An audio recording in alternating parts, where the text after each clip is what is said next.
The Checkpoint is presented by GM Pharma, the first international multinational pharmaceutical company in Georgia. GM Pharma, to serve those who need it most. Tornike, thank you so much for your time visiting Forbes Studio. Always pleasure hosting you. Thank you so much. Always a pleasure to be here, and of course, thank you for your interest. Unlike Vegas, whatever happens in Dubai does not stay in Dubai. Minister of Economy, head of your agency, Mr. Hidureli, they highlighted the importance of your business trip to Dubai.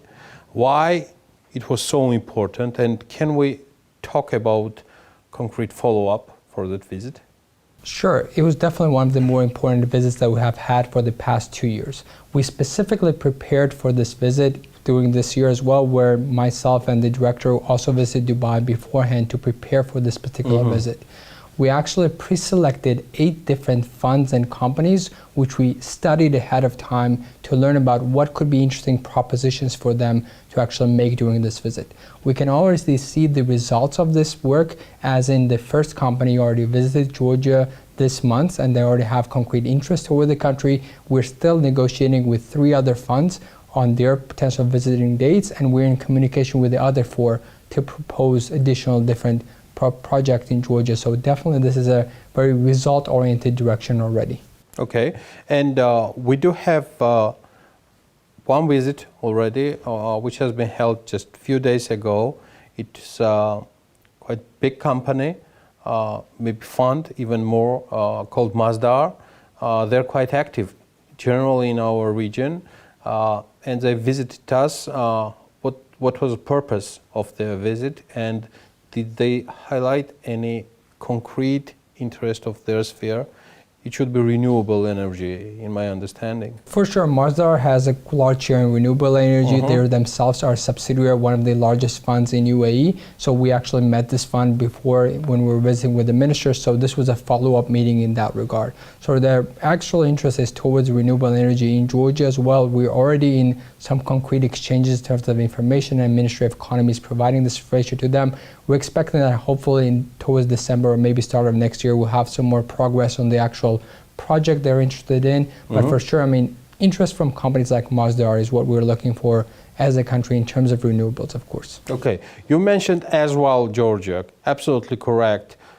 Just a few weeks ago, they've signed the MOU, or maybe already the agreement, with the Armenian counterparts, government, etc. involved. Where do we stand as a country? What is our competitive advantage? Still, we are in a, I cannot call it, unfortunately, post-COVID period. It's an active COVID period, and worldwide and in Georgia as well. But do we remain with some advantages? What you are trying to use during this negotiation or preparations for the final decisions with the investors? For sure. For the past 2 years, what we've been orienting on is what we call efficiency-seeking investors. So these are the investors who are looking for better operational destinations, and this is something that has become even more prominent after the COVID or post-COVID era of the world. So what we're basing the proposition of Georgia on is not only what Georgia has to offer, but what's going on in the region and the regions beyond. So we're looking at places like Eastern Europe, where we see that costs are rising in terms of labor costs and in terms of operational costs. So this is a natural trend for investment that have to move at some point in the stage, because it just becomes too expensive to operate in one or the other direction. The second big trend worldwide is diversification.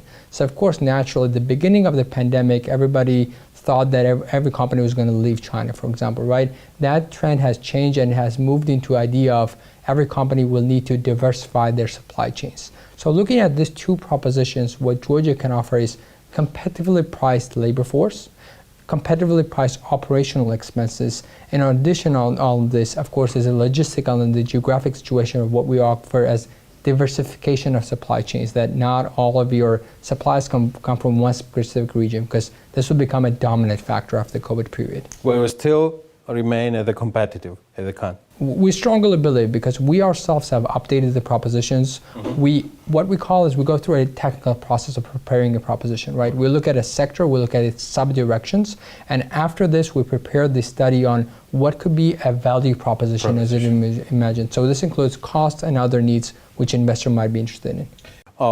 During the process, while preparation of our interview, we have another update coming. Well, it's not actually from Turkey. It's an opportunity for Turkish companies to use Georgian market to produce here. And just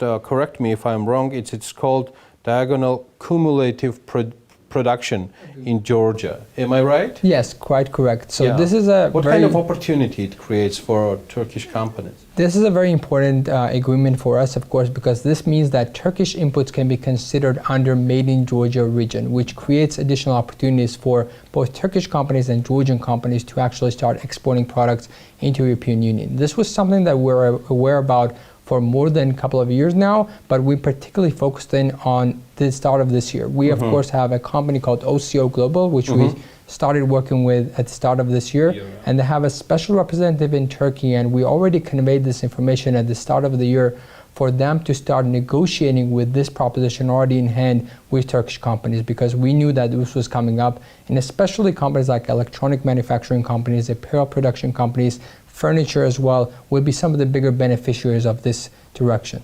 Okay, and could you update us in regards of Concentrix entering Georgian market? I consider it also a part of follow-up story, I mean, in this regard. This was definitely a major achievement for the country and for our agency as well. I mean, this is not only just one company entering country, this is a message that Georgia is strong and it has this sector on a quite good presence. Concentrix is one of the top 5 companies within their own industry, so they employ thousands of people worldwide. So them entering the market not only sparked, let's say, trust in the country, but it also sparked interest of other companies which are already engaged with us, and we're actually in negotiation with them on potentially also entering the market. So this is a very interesting sector because it has very much high value added, it's intellectually based, it's export oriented, so it has all the good qualities of what we envision in terms of having quality investments in the country. What the issue, I mean, I can call it a success story of major case in Georgia, issue for a company like Concentrix is to enter Georgian market? So of course, we call them anchor investors, right? The investors which took the first step to create an industry here. So when Majorel got started, they were only operating with a handful of, let's say, 100 or 200 people, and they now have grown to become over 2,600 individuals, covering 3 different locations in Georgia, and we're negotiating with them on the 4th location. So definitely they're the creation story of why BPO even exists in the country and why we're a success in this case. So for sure, you know, it's hard to say that you helped your competitor to enter the market, but for sure, Majorel's presence here in the country was what allowed us to attract companies like Concentrix to also trust in this country as well. Thank you so much for your time, and good luck to you and good luck to Georgia. Thank you so much. The Checkpoint is presented by GM Pharma, the first international multinational pharmaceutical company in Georgia. GM Pharma, to serve those who need it most.